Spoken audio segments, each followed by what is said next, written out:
Bonjour à tous, nous poursuivons avec la 13e Mishnah du 4e Pérec. Rabbi Yehuda Omer, Rabbi Yehuda nous enseigne.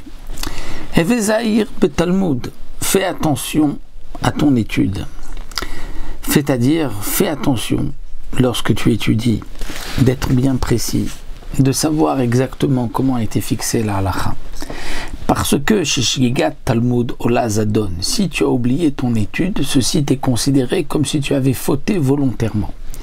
C'est-à-dire que, dit le Barthénora, si tu t'es trompé, parce que tu n'avais pas fait attention à ton étude, tu as donc permis ce qui était interdit, tu as tranché pour quelqu'un d'autre, et tu lui as dit que c'est permis alors que c'était interdit, eh bien, Kadosh Baruch Hu considère ce que tu as fait comme si tu l'avais fait exprès volontairement.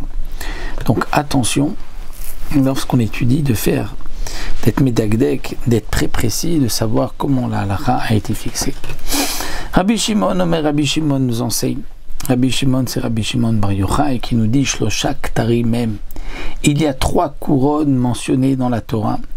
Et dit le Barthénora, ces 3 couronnes, c'est que nous devons donner des honneurs à ceux qui détiennent une de ces 3 couronnes. Quelles sont ces 3 couronnes? On a Keter Torah, Keter Keuna, Keter Malchut, c'est-à-dire la couronne de la Torah, la couronne des Kohanim et la couronne de la royauté. Keter Torah, comme c'est marqué, Vadarta Pene Zaken, c'est-à-dire qu'il faut respecter celui qui est Zaken. Zaken, c'est le sage qui a acquis la Chochma.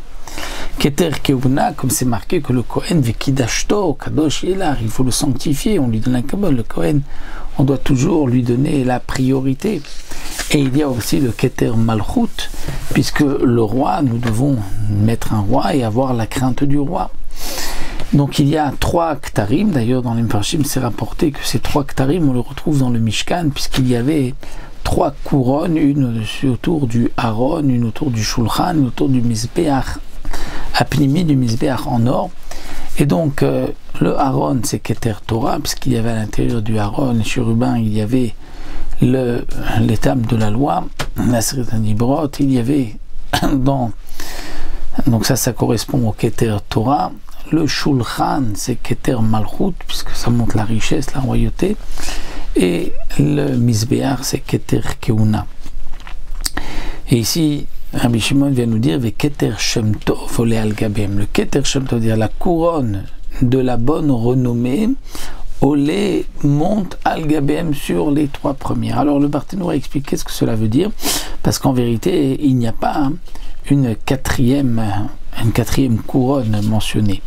Ce que Rabbi Shimon vient nous dire, c'est que celui qui a des bonnes actions et qui a un bon surnom, est-ce que on trouve dans la Torah une couronne qui dit que tu dois le respecter? Non. Alors qu'est-ce que cela veut dire? C'est qu'en vérité, les 3 couronnes mentionnées auparavant ont besoin de cette dernière couronne.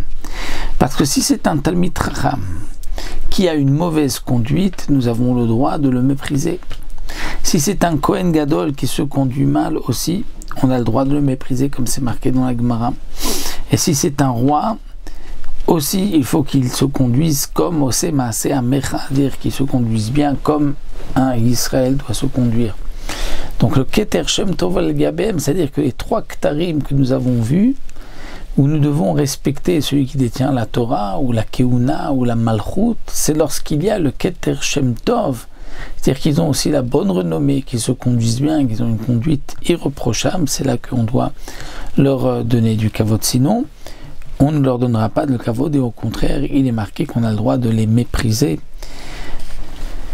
dans le cas où leur conduite n'est pas adéquate à leur keter, à leur couronne mentionnée ici plus haut.